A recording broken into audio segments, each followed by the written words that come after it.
G'day listeners. Today we're joined by Jess Robertson from the Koala Alliance, one of a few different koala groups. So today we'll be chatting about land clearing, making where the koalas live, the different isolated pockets, how they're cut off, different strategies that governments can do, and you yourself can do to join. What about Barnaby today? Oh, Maybe. Mate, I don't think he'll come up. Yeah, we'll see. Okay. Anyway, I'm excited.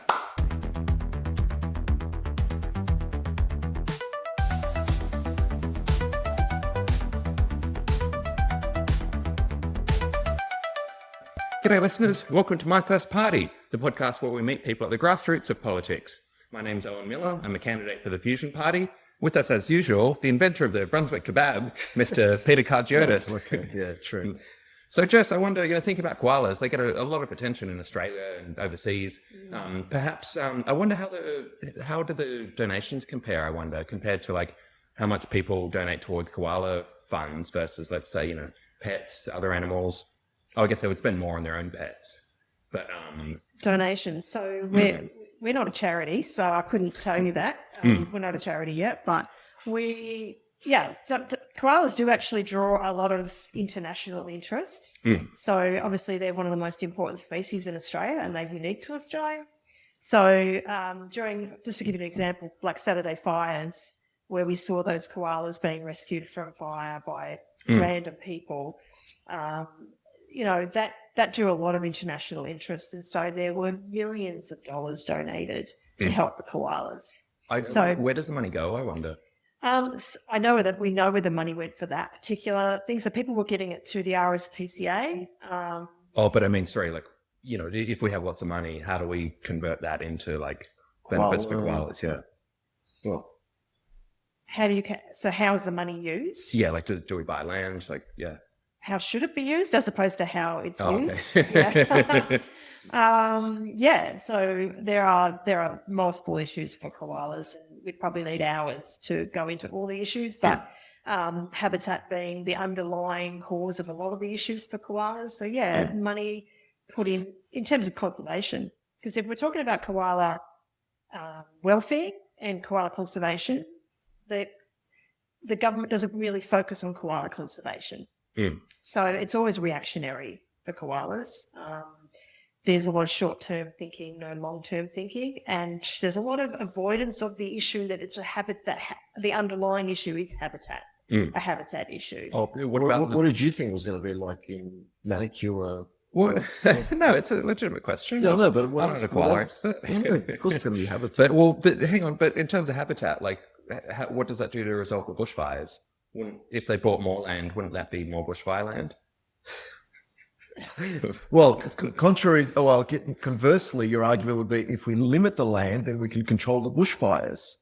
Hang on. So let's go back. Okay, so we said lots of money was donated after Black Saturday bushfires. Yeah. Do you happen to know what was that money spent on? Yeah, so that money was obviously went to the RSPCA, and the RSPCA in Victoria doesn't do wildlife. So they have signed an MOA with the government, memorandum of understanding with the government, so they let the government handle wildlife. So that was pointed out by someone. That was actually pointed out that why does the money go to... Oh, I guess they couldn't spend it on koalas. That's right. Yeah. Why is it going to the RSPCA? So that gave the money to DECA, the Department of Environment. Oh, okay. And that money, part of that money was put into a koala hospital at Werribee Zoo. So they've created a designated koala hospital that basically sits empty a lot of the time. It doesn't, Because if we had more habitat, it would probably be more bushfires, and consequently there'd be more injured koalas, and then they'd use the hospital. Well, I guess if we had enough habitat, then I guess, there can't be a bushfire across the whole world. And so, like... You're venturing into sort of other territory. So we can't not plant vegetation to avoid bushfires. Yeah. That we have to move... Like, Victoria is the most cleared state in Australia.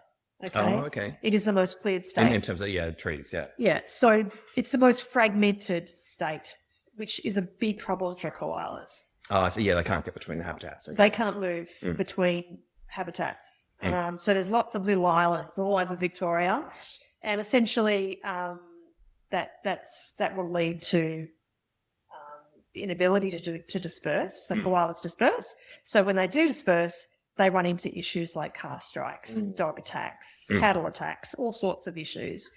And there's inbreeding and all sorts of genetic issues come out of that. So there's some big problems in Victoria that need resolving, and connecting those habitats, those biolinks, is the most urgent one, I would say. But there are lots of urgent things for koalas. I mean, we just had to look at the bushfires recently, the emergency response or the lack of emergency response for wildlife, and how that impacts koala populations. So yeah, if you want to talk about habitat, that is the underlying issue, but there are a whole lot of other things that need to be So addressed. is the discussion about koalas almost like the discussion about bees, where it's indicative of the natural environment? It's almost like a leverage point to say, well, we don't look after the koalas. Or if we do look after the koalas and what they need, then it's good for us as the environment, similar to the bees discussion. You know, we're needing the pollen, and when they aren't, like there's something ill in their habitat, we know there's something wrong in their environment. Absolutely. So koalas are seen as a keystone species. So if you look after the habitats for koalas, you service a lot of other species.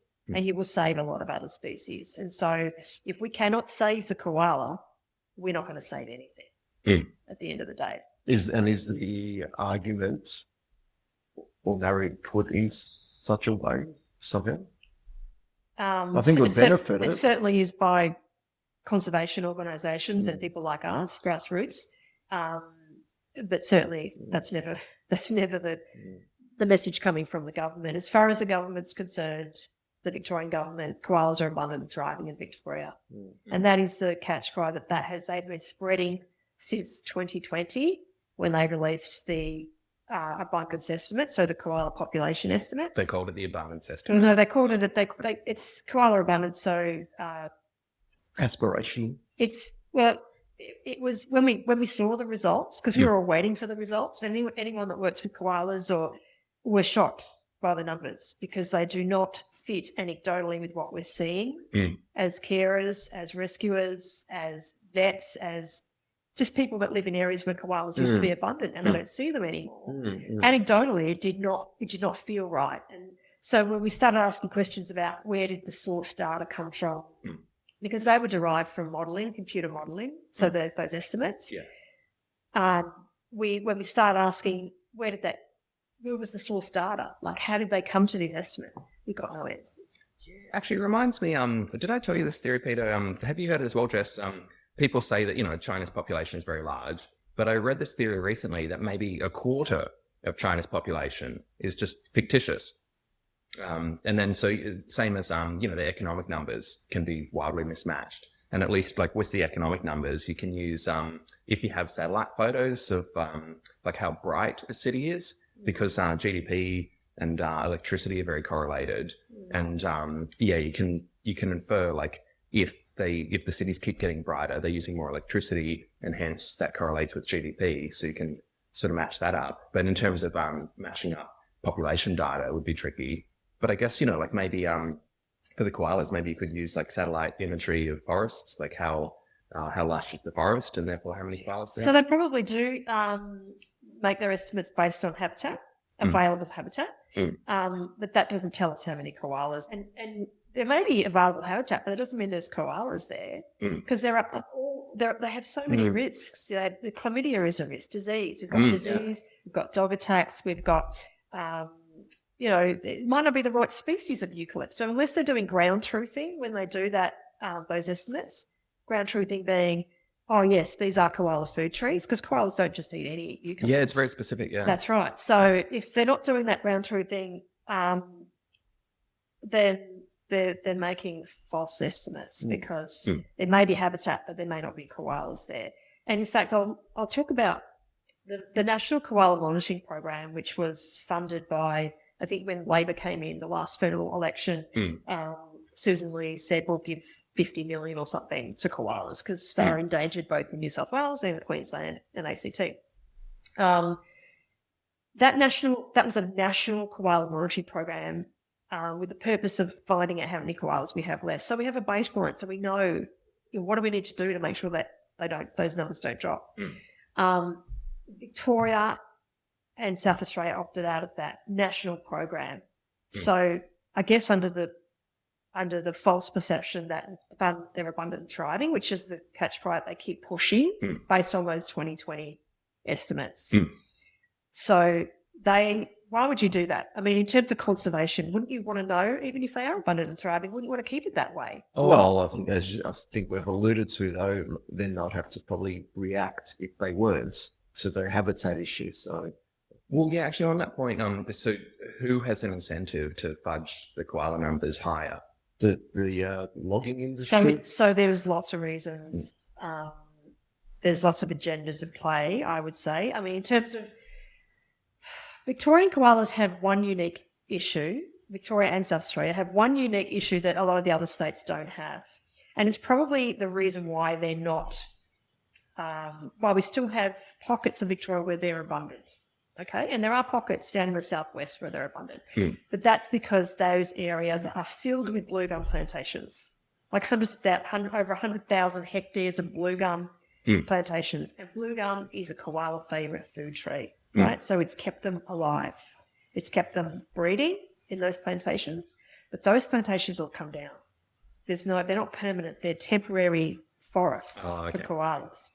And they're also isolated. So we talked about pockets before, islands. That's what plantations are. They're grown on farmland. They're in the middle of nowhere.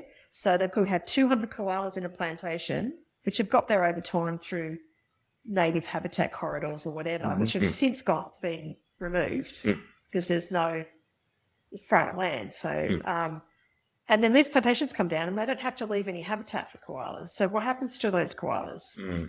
Well, yeah, I guess like they starve, yeah. They starve, they get hit by cars, trucks, they don't survive. So we have a huge population of Victorian koalas live in blue gum plantations. People don't realise that, but they have no future. Yeah. I guess, so it is one of your objectives then, I guess, purchasing some of these plantations? So in the past, we've suggested to government that they buy back some of these plantations, but a lot of these are grown on private land. But they could potentially grow more. What they could do, actually, is what we suggested and what many other people have suggested in the past. In fact, they've had formal documents sent to them 11 years ago to deal with the deaths that were happening during plantation harvesting. So they were just killing koalas during harvesting. And so they brought in the koala management plan. We're getting very technical here, but I'll just give you an overview. So koalas, they suggested, well, if there's no habitat left for them to disperse, of course they're going to die. So why don't you make it a condition of these companies that are making millions of dollars to grow blue gum to make paper to send to Japan and China. So it's not even for housing or anything in Australia. It's offshore profits, okay? Why don't you get them to grow native vegetation corridors so they can get out? I wonder as well, actually, So can I just jump in? But I think, sort of make a pun. We're focusing again back on, the forest or the trees aspect of the analogy. And we're looking at, how can we preserve these individual koalas, as cute as they may be, and sort of moving away from the real argument of that we're not focusing on actual permanent habitats and creating real corridors for those habitats for a sustainable future. Because then the terms of reference get focused back on those, let's say, 100, 200 individual koalas in that plantation, rather than really saying, okay, that's one issue. Let's put a parenthesis around that and we can discuss that. We've got to see the forest for the trees. The real issue is what the Victorian government or South Australian government and Australia in general aren't doing. And that is saying, well, yes, the issue of the koalas is, I guess, indicative of what's been going on and is going on. Whether, you had the Gladys Barrow issues and what's happening in Victoria, because there's other money involved and this is going to keep going on.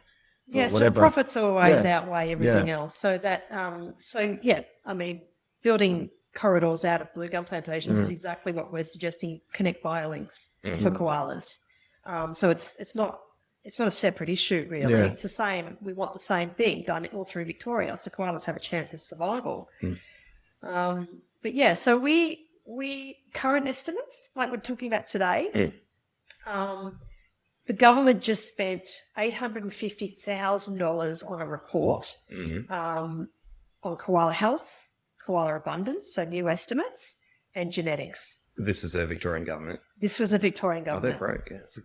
And there was a budget obviously allocated. Well, and they from opted the out of government. the national one just prior to that, didn't they? Yeah, so they weren't involved in the monitoring program.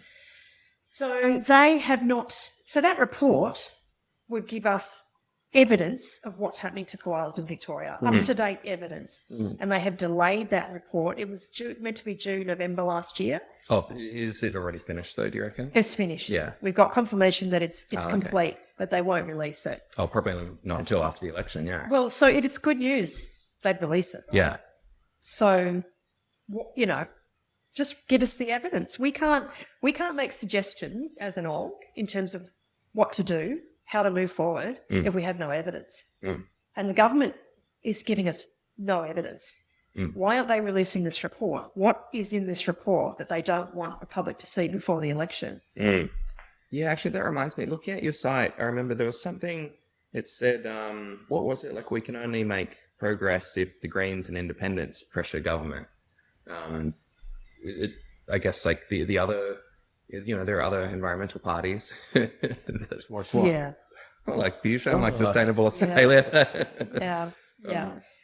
All parties. I mean, we're going to approach everybody. We've got some proposals that we want to put forward pre-election, and we're going to be approaching all parties, all smaller parties and independents. We want to know what they would do in terms of supporting some of these proposals that we're putting forward. Yeah, actually, I'm thinking about the, you know, the pressuring the parties element of it. I was looking through, there are a few other koala organisations. So even like if we look in the Australian Business Register for tax-deductible organisations that mention koalas, there are 22 of those, you know, the tax-deductible ones. And then if we go further, you know, even more, you know, Koala Action, Koala Conservation Australia, Koala Kids Foundation, Australian Koala Foundation. Can you help explain, like, where does the Koala Alliance fit in with all the other koala groups? So the whole reason we actually formed was because there are all these little organisations supporting koalas, small groups, orgs, even the big orgs, like I4, and, you know, they've been supporting koalas and WWF. I mean, we all see those. You need those corridors to unite them all. So they earn mega bucks. They get mega donations, right? And nothing is changing for koalas. So there's always different orgs, there's always different people doing their own things in their own backyards, but nothing is changing. And so we just sick as carers, we're sick and tired of there being no change, no difference. And so we, as carers, we have a little bit more insight into what goes on with koalas. And I won't go into it today, but it's pretty grim, actually. So we're sick and tired of no action happening based on the level of crisis that we're seeing. And the government knows, because we tell them, we've been lobbying for years about these crises, multiple crises. So we just want to approach it differently. We want to actually present a different narrative, a narrative that is more in line with actually what's happening on the ground. And we're not beholden to government. We're not, we do obviously want to work with government in terms of influencing reform. Especially if they release the report. Yes, but we also want to tell the truth. And we find a lot of these big organisations are just not independent anymore. A lot of them rely on government grants. A lot of them rely on relationships with government, and they don't want to rock the boat. So, but that silence is killing koalas. In our eyes, it's an urgent. Koalas are urgent. Because they can disappear like we see with fires, mass fires. I mean, if their habitats are shrinking, all it's going to take is a couple of big fires and we'll go from endangered to critically endangered. You know, so it's really, time is running out and we just got sick and tired of it. So we formed because we wanted to present a different narrative. Usually when there's a political crisis, you know, and we've had the GFC economic crisis, and we've had other guests on who, whether they've been from the Marxist Party or the left, and offset to them, like during those times, that's when your organisation really needed to unite the workers and take hold. And yet a lot of them just sat on their hands like, oh, it's going to happen. Like, you have to. So you mentioned like there was the fires, and as much as, no one wants that, but there was an opportunity where people from overseas, etc., were sympathetic to koalas, as you said, or you had the the issue in New South Wales with Gladys and the Nationals. Did you see any, I guess, opportunity taken from those as, I guess, pivot points to say, well, here, it's on the national agenda. We now have a stage. How do we take it forward from there? Do we have a stage? I don't know whether we... Well, we did. I know I was more aware about the koala issue just from what was happening with Barilaro and... You're talking national now. Well, it's a koala issue. Yeah. For foreign, we have a few American listeners. Gladys Berejiklian, she's the former Premier of New South Wales. Sydney's the capital of New South Wales. And she had a nickname, the Koala Killer. So did her Deputy Premier, John Barilaro, from the National Party. He got pushed out in a corruption allegation, yes. A lot of politicians have that label because there's just no political will to save koalas, unfortunately. They are the most important species in Australia, right? It's, like I said before, we can't save the koala, we can't save anything. So all these promises that they make, the Great Koala National Park, how long that took, how they were exceeding the logging. Just before that became an official, and they delayed making that an official koala park. In the meantime, they were just accelerating all the logging through there. So getting as much timber as they could before they'd actually declare it. Oh, I see, yeah.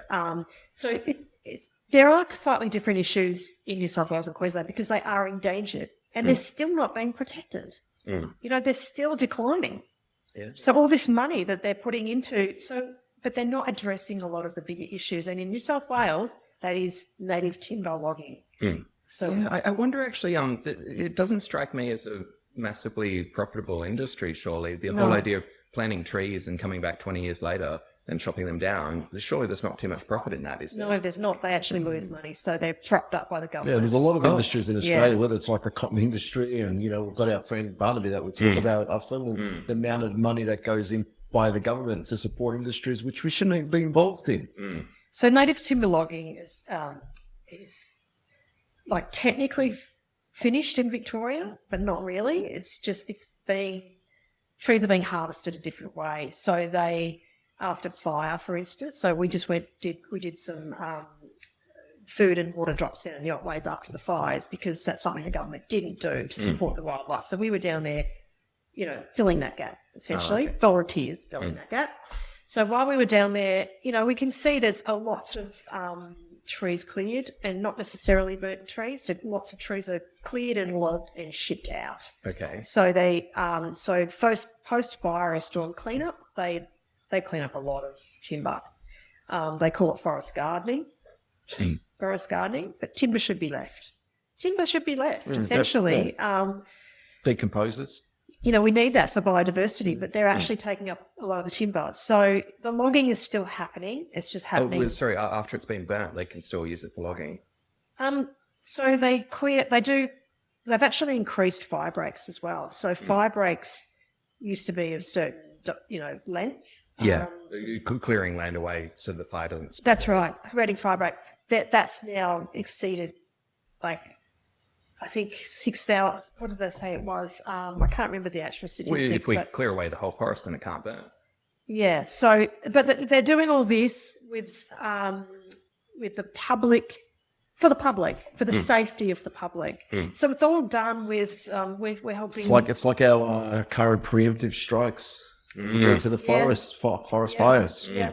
So it's just how they spin it. It's how they spin it. And they spin it as human safety. Humans are worth more than anyone else, any other species. So we do. But the forests are still being logged in certain areas. Yeah. It just actually, on that point, so like in fusion, for instance, there are a few people who believe that, deep ecology, that, animals and nature aren't just important because of their benefit to humans, they're important in themselves. That's right. And like when you say, for instance, koalas are the most, important species in Australia? They are the most important species in Australia and unique to Australia. Sorry, where are humans on this?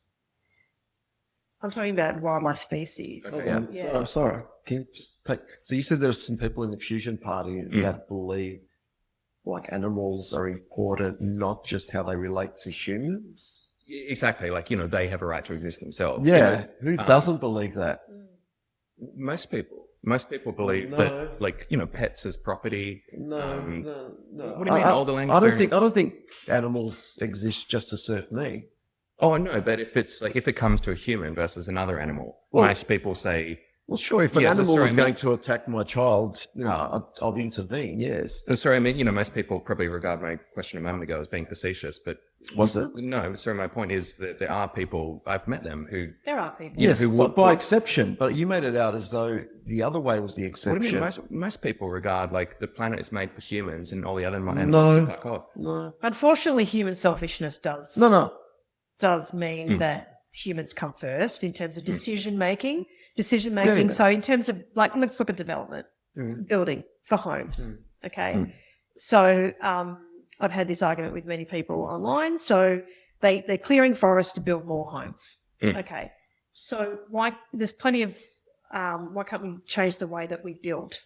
Why can't we build up as opposed to out? Why can't we be more, forward thinking in the way that we build? Why can't we build to include wildlife in Yeah, the scenario, absolutely. right? So there's lots of, so people say, but, we need houses. Where are we going to live? We need houses. So that comes first. So there is a sector of the population that do believe, it's really sad about the wildlife, but, we need somewhere to Oh, yeah.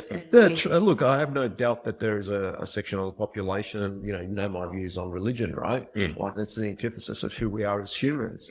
And yeah, there are people who probably view males as dominant over females. So I'm not going to, put everyone in the same category. Yeah. But even to your point, yeah, sure, we need houses, but that's if there's an animal in the way, I don't think everyone's just going to run over it. So it's in what's reasonable. Well, I mean, the proof is around us, isn't it? I mean, you look out the window and, like, clearly humans come first. Yeah, but not in the way that you've structured it. That's, at all costs, right? Yeah, there are people who'll do it at all costs, but to our humanity. I think that even people like you that do consider they have a right to be here, the legislation that allows it to happen is what it is. So it's going to keep happening. Oh, totally. But again, to that argument, if I could stretch that to its logical conclusion, we kill other humans too as part of our legislation. So I'll take that to its final logical conclusion. At least in Australia, thankfully, it's Well, rare. no, in Australia we still do. Or, that, no, right? but in Australia, legislation. it's so- rarely like, just get out of the way. I want to live here. Yes, but I'll take that to its logical conclusion. But I'm saying, as humans, we act with humanity, generally speaking, and we don't just have this mindset that I'll just destroy anything I want because I put myself first. So that's why I want to challenge that. There are people in your party who think like that. You might want to, correct that. No, I'm saying it's the opposite. I'm saying that in our party, we have people who place humans lower than, like, nature, for instance. Yeah, only a few. You said by only a couple. One exception. I mean, it's rare. But, hang on. Sorry, Peter, I stand by my point that most people, especially in parties outside fusion, humans are absolutely at the top. Everything else is very much I think that's a below. global issue. Yeah, but as I said, they also kill other humans, right? So it's about how you act. Do you act with humanity and what's reasonable? Well, thinking actually more about the wider world and that. So would you agree, Jess, that it's probably like a first world problem, like a rich people's issue, thinking about koalas, that, most people don't vote for the climate, they don't vote for, genocide, they only care about, like, how much money they think they're going to get, that sort of thing. Look, selfishness and apathy is the biggest problem, without a doubt, on many issues, right? And that is probably the biggest threat to our life, apathy. There's a lot of people don't know a lot of the information, particularly because they just hear what they see in the media. And that's a big problem in Victoria for koalas, because the media do not report on. They're very careful what they report on because the government sort of almost controls what they report on. So a good case in point was the recent shooting, the Budge Bin koala shootings. Oh, yeah, I was reading about this. So for foreign listeners who might not be aware. I'm not aware of it. Okay, so last year we went to the media because we were tipped off about an issue at Budge Bin, and the media Yahoo This News. is a French island. It's to the very No, south. this is to the southwest. Budgebim is a national park, The southwest of Victoria. southwest of Victoria. The government shot over 1,000 koalas from helicopters. What? After a fire, Okay. apparently lit by lightning, that had happened a month before. So the fire had been out a month before they started shooting koalas from helicopters.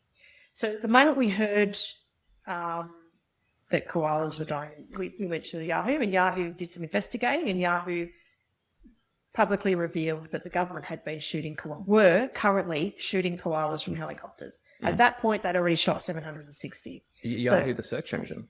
Sorry? Yahoo, the same company Yahoo with the search News. engine. Yahoo Oh, I didn't News. realise they were investigative journalists. Okay. So Michael Dahlstrom reported on that. Okay. So we went viral with that on a Facebook page, and I was interviewed by people all over the world, right, about it. So I was interviewed by Japanese TV, French news, Italian news. It went all over the world, okay? And then all of a sudden, our Facebook page was black banned, essentially. It was pre-federal election. Oh, okay. So yeah, we didn't get any local coverage in the news after that. They were the Australian media went silent. What about the other koala advocates? Did they? Nope, there was very few people that spoke out. Oh, sorry. To be fair, there's a lawsuit against this act. The lawsuit happened in right. We were Sorry, supposed to be. Who's conducting the lawsuit? This was I can't remember. Are the you name. being sued? No. So we were going to be the plaintiff for that lawsuit, but we had only just formed, so we didn't really have standing, essentially. We didn't think we'd have standing. So Australians for Animals took on that issue and is currently They're suing the Victorian government. yeah. So that is still in train. Yeah. Well, again, my point is though the other koala advocate charities and so forth. That's why didn't they raise it? It's a really good question. Yeah. They were consulted. A lot of those organisations were consulted. By the government? Consulted, and they already knew about it, but didn't go public with it. They were consulting. Oh, with they the were government. asked ahead of the shooting. Yes. Oh, Well, okay. consultation doesn't always mean ahead. Consultation generally, by definition, means I'm telling you. Yeah. Co-design. It could Yes, be very- that's fair. That's fair. So I for Animals Australia, Wildlife Victoria, RSPCA, they were all consulted throughout the process, and no one went public with it until Yahoo broke the news, and they had to essentially. Their hand was forced. Yeah. Well, does that also mean that not only were they consulted at any stage during that time, but they are obviously then probably are, I guess, part of it then in some way? I can't really comment on that, but no one really came out and supported. So we had a government. Well, maybe you can't and maybe they won't, but did the Victorian government at any stage say with the support or advice of? Yes, they did, on record, on hands Well, record. There's my answer. I was just going to say, we had a government petition for an inquiry into this because it had never been proven that shooting koalas from helicopter was ethical, or we wanted to know who authorised it. We wanted an inquiry. And that was supported by nearly every MP in the parliament. Okay. And yeah, that went because we got. Wait, how does that work? Because they're the ones who authorised it. Oh, I guess the department. The department, the environment minister and the Department of Environment authorised it. But that everyone in the parliament spoke out against it and said, yes, we believe this should be inquired. And the minister just said, no, we don't need an inquiry. And this is just part of the non-transparency of the Victorian government. They did. They shot over 1,000 koalas from helicopter, female koalas with joeys that were just left to die and suffer, and gave no evidence whatsoever to justify why that happened. Well, again, to sort of play little devil's advocate here, though, I think the Victorian government politically then sounds like they did it clever. They went to and did the consultation with the charities who would have greenlit it, so then they could probably gaslight anyone else who challenged it. Yes, so none of those organisations supported our petition for inquiry. Yeah, totally. but there are, I guess, legitimised what the government did. By staying silent? Yeah. Well, not just staying silent, they actually allegedly, I guess, gave advice or whatever they did. So you don't have to say that. I'm saying that these other Well, I charities, they've got blood on their hand, they don't allow it. But Who's to say what they got as a kickback for playing along with this? Yeah. But, There's a lot of unknowns in this scenario. I wonder actually, just it seems to be a common theme here that like the people who are apparently pro koalas, they're not using their political leverage enough. And I'm thinking, so during the federal election, so the Alliance for Animals, they wrote to me. They wanted Fusion to make some pledges, signing up for their scorecard. We had our last episode as well. We're chatting about the controversies of scorecards. And would you believe, Peter, this guy also didn't give me a favourable review. It was, so I pushed back. So he had, there were, I think, like 7 or 8 different things they wanted us to sign up for. Mm-hmm. One of them was agreeing with the animal welfare strategy, which does already exist from the federal government. And so the Department of Agriculture had projected up until the end of the 26-27 financial year, they were projecting $5 million for like a 4-year period. And so these guys wanted me to agree to a $15 million budget, 3 times higher for a 4-year period that would end, I think, a year or 2 later. Anyway, and so all the other things I agreed with them. But then for this one, I said, like, I can't, looking at what the department says, they're only projecting $5 million. So I can't really endorse 15, although it does sound like in the ballpark. And then so I got like a cross, Fusion doesn't support this. And then, I wrote back, I said, how come I get like a, partial support? Everybody else gets a tick. What are they saying? Are they just, unquestioningly going along with your revenue numbers that you just, and they agreed. I asked them, what's your source? Where did you get this $15 million from? They admitted, you guys know the source. I made it up. They admitted that. So anyway, so then. Look, $5 million is pathetic. I mean, we're talking about welfare of all animals. Or either way, I'm not an accountant. I don't know how much this is going to cost. I can't just say, yeah, 15. Like when it turns out his source for the 15 is just, I made it up. To give you some perspective. So the Victorian government allocated $3.3 million to design a koala management. So every few years they have a koala management strategy. And when I say koala management, it's just about managing koalas, right? What does that mean? Yeah. Well, we know what it means. There's very little conservation in their management strategies. It's about Victoria has got 100 years of koala management, right? So management could be translocating them, sterilising them where they're overabundant, euthanizing them where they're overabundant. Management. It's management of koalas. 3.3 million to do that strategy. And that strategy... Across all of Australia? No, Victoria. Oh, okay. This is a Victorian budget. Yeah. I think there was like 93 million from the New South Wales government for their koalas. I mean, look at that. I mean, that just shows how much they value koalas in Victoria. I mean, that's nothing. 3.3, and that's to develop a strategy. What about implementing that strategy? I mean... Well, I could say how much. What was it? 5 million over 10 years? 5 million over 4 years, compared to 15 over 4 years. So you're talking about abstract amounts. It costs them, according to the figures, $750,000 to produce the unseen report. Yeah.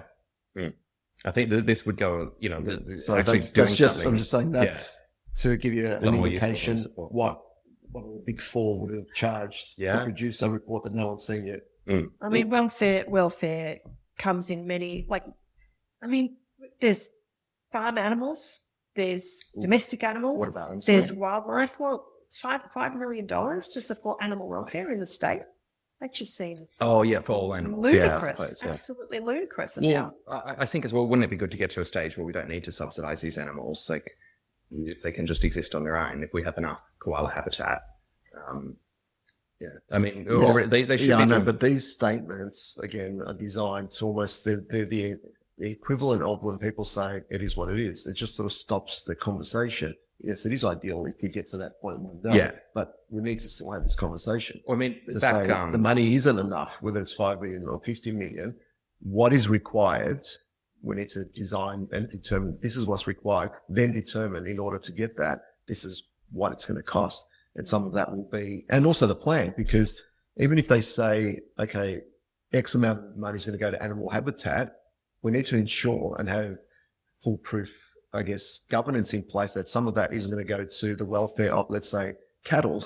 That's going to be earmarked because there's a farming industry that's going to siphon some of that money to what they want. So a big problem with welfare for animals in Victoria, it's probably everywhere, but I focus on Victoria, is that they can have as many laws as they want, as many regulations as they want, but unless that's monitored, unless anything's monitored, I mean, look, it's true. If there's no monitoring, you can't actually prosecute, can you? It depends what the action is, yeah. Well, an example, blue gum plantation. So they could clear a private landowner could have blue gums on their property and just clear them with koalas in them. And that needs monitoring, yeah. They are all bound by the the Wildlife Act, which is 50 years old, by the way, that is completely out of date. So they're bound by that. But unless someone sees that happening and reports them to the conservation regulator, nothing happens. And this is the problem with... And assuming the regulator has teeth. The regulator needs proof. If you see someone harming an animal, say you see someone intentionally run over an animal on the road. Could be some from the fusion party that can care about animals. No, I doubt that. But, yeah, I don't know anymore. But, you know, even if you've got photo evidence, I mean, it's as if you're going to get photo evidence because you're going to be worried about you're going to be worried about the animal. Yeah. But very few people would actually go to the conservation regulator and say, this happened. So there's just so much, wildlife crime. It seems as though pets, they get a lot more protection than native wildlife. I asked the department a few years back, what happens if I kill someone else's cat that's on my property? Just a sec. Someone else's cat that's on my property about to harm a native Australian animal. What if I kill the cat to stop the attack happening? And it depends which cat it is, though. Well, they were being very. I wouldn't touch Ava. They were being very reluctant to give me like a concrete answer. It seems as though everything in Australia is in favour of foreign pets, cats and dogs. Because people are vocal because they're invested in their pets. They're part of the family. Yeah, not everyone's. You haven't met Ava yet. Not everyone's invested in wildlife because they're not. Look, that's about disconnection. So a lot of people aren't connected with nature, with wildlife, so they don't feel the need to advocate for wildlife, but they would for their pets. So it's quite different. Yeah, I mean. Well, actually, so getting back to the political action, I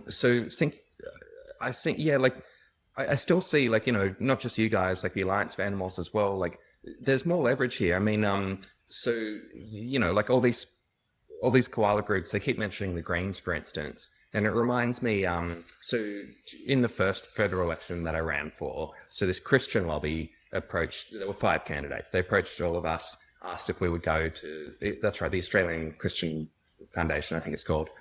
So they wanted, a candidate forum. How much do we all agree on Christianity? That sort of thing. And, Fusion is a secular party, so they would presumably hate us. But anyway, that was not much love in the Christian group. Well, no, I have nothing against, I'm not like, hardcore atheist, like wanting to wipe out religions or anything. But anyway, so, I agreed to their forum. So did an independent candidate who sort of was tied to the Libertarian Party. Anyway, and then so it was going to be on Isn't that what contradiction? They tied to the Libertarian? Well, yeah, she was. Yeah, I guess. Anyway, so I think the forum was going to be on a Monday, and then on the Friday afternoon, they cancelled it. They said, Liberal and Labor aren't going to turn up. This is what they think of you. And with Liberal and Labor, there's sort of no point holding the forum. And, if you want, you can email Owen and this other candidate. They had agreed. And I told them, you're never going to get anywhere if this is your strategy. Like, you suck up to people who ignore you. And so I think, the Greens, they're already, they have this reputation of being the gold standard in Australia in terms of climate policy, environmental policy. And so, if, we were saying before, Sustainable Australia, Animal Justice Party, Fusion, we all consider ourselves to be environmental parties. And then when, I guess, if you go to the website, for instance, Alliance for Animals, it only mentions 5 parties on the homepage. Greens, I think Animal Justice, Liberal, Labor. No, wait, did they mention? Maybe, yeah, either way, Fusion and Sustainable Australia don't get a mention. And it's if you keep covered in. If you keep being simps for parties who ignore you, like, isn't that way? I think we only heard, so we had priority actions that we put to the government. So we developed some priority actions for koalas, and I think Sustainable Party, one Greens member, and the Fusion Party were the only responses we got back. Oh, okay, wow. Yeah. Oh, Animal Justice, of course. Yeah. Animal Justice Party, without a doubt, Yeah. will always support us. And Georgie has been quite supportive of us, and she supported our petition for the inquiry. And George is a state member in Victoria. yeah, Georgie Purcell, yeah. Georgie Purcell, she's been quite supportive for us and koalas. So yeah, you're right. We got no response from Liberal Labor. Yeah. Oh, I'm not surprised, yeah. Yeah. Sure. And But, yeah. there's a lot of people are losing faith in the two-party system. Definitely. We then- get that from everybody that we speak to. As well, actually, I wonder, thinking about, what these various groups are demanding for government action. So, for instance, the Australia Koala Foundation, they had, for instance, a koala manifesto, and reading through that, it was very much a manifesto. What's your view about this particular thing, by the way, Jess? They had, they want to cancel all water rights, and they want to make it so industry has to collect their own rainwater. I mean, that seems pretty extreme to me. You'd be very surprised how much water industry uses. They tap into groundwater. They get, look at the bluegum plantation. That was a perfect example. Would we be including farmland in this? I don't know. I haven't. Yeah. The manifesto. I haven't. Oh, yeah. So when they say, for instance, cancel all water rights, I mean, wouldn't that lead to just a shit show of the first few farms draining all the water? Are you arguing because of AI now? I guess does that happen much in Australia? Oh, there's big AIs. The reason they mentioned that, well, riparian zones are where koalas get their nutrient or their water from leaf, right? So and with climate change, they're gravitating more to riparian zones, and they need water. Every animal needs water to survive. So those rivers are drying up. A lot of rivers are drying up. Creeks are drying up. So water is a big issue for koalas. I'd say I don't know. I haven't read it, so I can't. Really. There was some other thing. One of the things they wanted was a minister for animals or something like that. 100%. We will agree with that. 100 hands down. Is that an independent? Is that sort of like virtue signaling? Like at the end of the day, we need actions, don't we? And they wanted a bill of rights that's all performance. I haven't read it, but I can imagine Deborah, because I know Deborah. Yeah. I can imagine she's talking about an independent regulator, essentially. For wildlife, which is what is needed 100%, because the government cannot be trusted. Too many conflicts of interest, and that's the problem in Victoria as well. Because the same department that manages wildlife manages all the industries that are killing wildlife. That is the problem. So she's suggesting an independent regulator, and we 100% support that. In fact, that's one of the things that we asked in our priority actions. Oh, okay. At last federal election. I wonder as well, one of the, the conflicts of interest. So we said about, the logging, the farmland. So what if, for instance, in the Amazon rainforest as well, you see people keep chopping away the farmland, chopping away the trees to make room for beef, for cattle. Yeah. So one of Fusion's policies, for instance, we support precision fermentation, encouraging lab-grown meat. So, what if we moved away from all, beef, lamb, agriculture is a big issue for deforestation, a massive issue, and so is now green energy. Oh, I guess. Oh, so wind farms. There are a lot of habitats being cleared for wind farms. yeah. I mean, this makes no sense at all to me. Well, but I mean, if you compare that with the trees that would have been lost through climate change. There are plenty of places without forests to be cleared for wind farms. I think there's other ways, I think we need to address it. We need to address this. What are your views on nuclear power? Well, no, before we move on to that, I don't disagree. Again, we're going back to the issue of corruption, right? And who's clearing what for what purpose. Yeah. So it goes back to, you can have regulators, but the point I made before, if they don't have any teeth, like we've even seen, even federally, the Anti-Corruption Commission, which are now being, the head of that is now being charged with crimes of his own. So, that's right. Yeah. So how he chose the cases. So it's been done secretly. So you give commissions and commissioners powers to investigate things, but if they've got teeth to actually then prosecute. Look, a lot of the like the new EPBC Act that was Is this a Victorian thing? underwhelming. The only national legislation we have for the environment, the EPBC Act. Okay.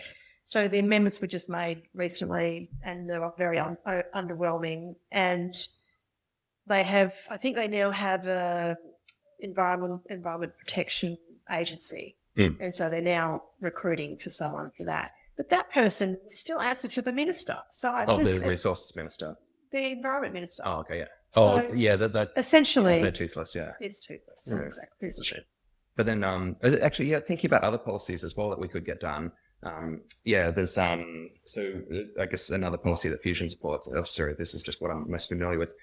So land tax. At the moment, owner-occupied homes. If you own the house you live in, you're exempt from the land tax in Victoria.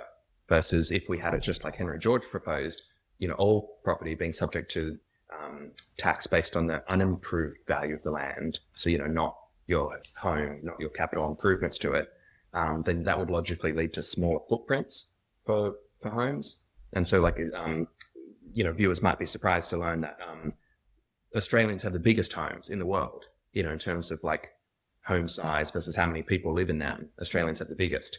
And so if we could have tax incentives that lead to denser living, also. What about tax incentives to encourage owners to dedicate part of their land to conservation? If they're bigger blocks, so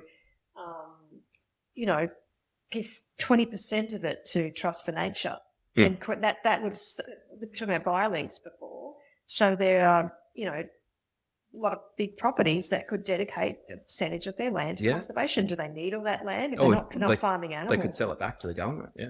Yeah, so there are different strategies that you could take. Yeah. Well, as long as, again, it goes back to how people interpret and then, I guess, execute that.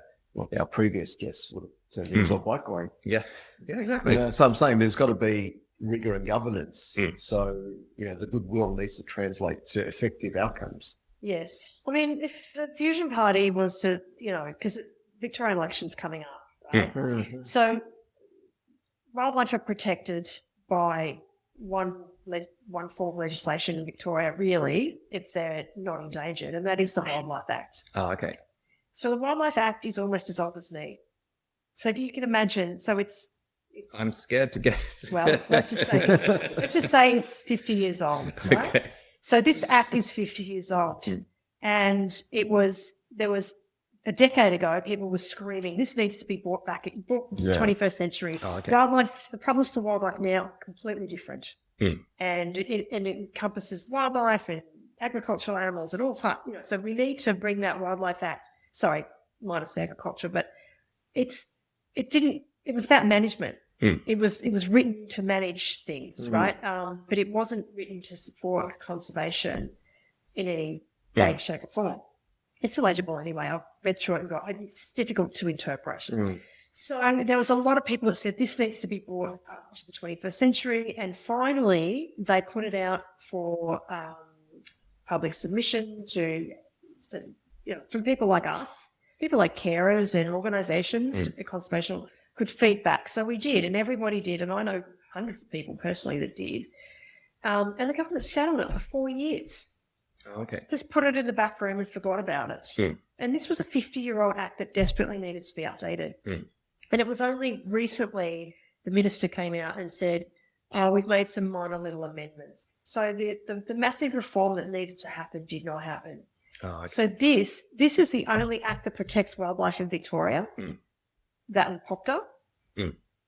Every party needs to make that. Well, what's the biggest change that you're advocating for in this act? Oh, there are lots of different changes that need to happen. But sorry, like our listeners probably aren't familiar. Well, I mean, wildlife protection it includes their habitats. So that needs to be included for one. So not just protecting them means protecting their habitats. Yeah. There's nothing mentioned like that. So there's lots of things that need to be updated. But it's an act that's 50-year-old.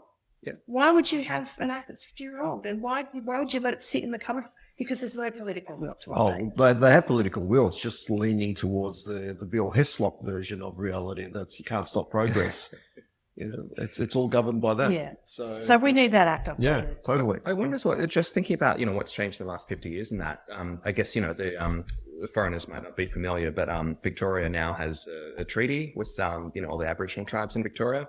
And aren't they giving land back out of government hands? Because, a complication is like, koalas are hunted and eaten in the past. And like, I think that's changed culturally. I don't think that would be. or what do they eat? If they're living off the land, what else are they going to eat? Yeah. Maybe you should ask someone then. Okay. Well, hang on, the viewers might also be unfamiliar. So the giant koala, it's 1/3 larger. It's not that giant, but the whatever. The giant koala went extinct 50,000 years ago. And, Okay. It's sort of widely accepted now that Aborigines arrived maybe 65,000 years ago. That's a big correlation to say. So if you're giving land Well, to then they indigenous people, that's going to be a further threat to the koala species. Is that Common the, sense question, isn't it? Well, okay? I'm glad you asked it. There might have been that really there might have been a crazy? need back then to do that, but I don't think there's a need now. And I think koalas are important for Indigenous populations. I think that's a sensible. But anyways, let's move. Let's move on, Okay, please. so Jess, we often play a game with our guests. Guess a political quote. See how much we agree with it. Peter doesn't know either. But if you'd like to jump in once you know who said this and how much we agree with this. Tell me, what has become of my rights? Am I invisible because you ignore me? Your proclamation promised me free liberty now. I'm tired of being the victim of shame. They're throwing me in a class with a bad name. I can't believe this is the land from which I came. I really do hate to say it. The government don't want to see it. But if Roosevelt was living, he wouldn't let this be. No. Roosevelt's quote. Well, I guess when did he was around World War I, wasn't he? Theodore Roosevelt. Yeah, so it's referencing Roosevelt. Wouldn't It's a be. song. Wouldn't. Oh, it's a song, is it? Yeah, sorry. Oh, I did not pick up on the rhyme. I don't know. I was going to say maybe it was Roosevelt's nephew, who was part of Iranian overthrow, the coup d'etat. But anyway, we'll talk about that another time. But go on. Interesting. But anyway, this is They Don't Really Care About Us by Michael Jackson. Oh, pro-Palestinian song. Does he mention? No, it wasn't. Oh, was it?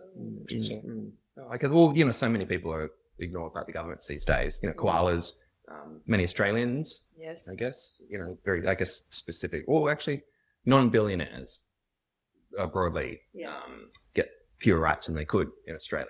What? Mm. What? Say again. Non-billionaires. Oh, non-billionaires. Oh, Sorry. did you think I said it? Yes. Well, maybe I was still shocked by your last comment there, and I'm hearing what I'm. I couldn't even guess. Okay, I should have sung it more. Okay, yeah. But Anyway, would you agree though? They don't, because when did Michael Jackson say it? Probably like early 90s. Maybe it was confused between the black and white issue then too. But then, ever since the Epstein stuff came out, I've become so much more cynical of governments. Not, obviously I was already pretty cynical, being in Canada myself. But you would agree they don't really care about us. Yes, I would agree. Mm-hmm. I would agree. I understand you were saying you have some koala quotes as well. Oh, it's not a quote. In terms of, it was something that the minister at the time, well, I've just told you. Oh, I guess we. But you won't know which minister. Yeah. It was, okay. Koalas are abundant and thriving in Victoria. And when we heard this, it was became a bit of it's a joke. Yeah, sounds like this would have been around 2023. 2020. And it's been pushed ever since. Oh, was that because everyone was in lockdown? And whenever the media Koalas just went crazy. whenever the media does anything on koalas, they always put that in. The koalas are abundant and thriving in Victoria. It's just creating this myth. It's created this myth. We do love a soundbite. Yeah. So we are challenging that big time. Do you know who might have said that? Oh, I'm trying to think Victoria ministers. I only moved here in 2022, so yeah, I'm not familiar. It was Lily D'Ambrosio. Oh, okay. the current environment minister back then. Oh, Yeah. okay, sure. Yeah. So yeah, Jess, I wonder. So if people want to, do something about koalas, so your main demands are, I guess, like in Victoria, they got to reform it so the habitats are looked after. So there are a lot of issues for koalas. One being at the moment that in Victoria a lot of them are trapped in smaller places. And one thing the government is saying that they won't do for those koalas in those smaller areas is translocate them. Translocation has been successful in Victoria that's how we have koalas on the mainland, because they were basically hunted to extinction in the 20th, start of the century. They were hunted to extinction for their pelt. 2,000 years ago.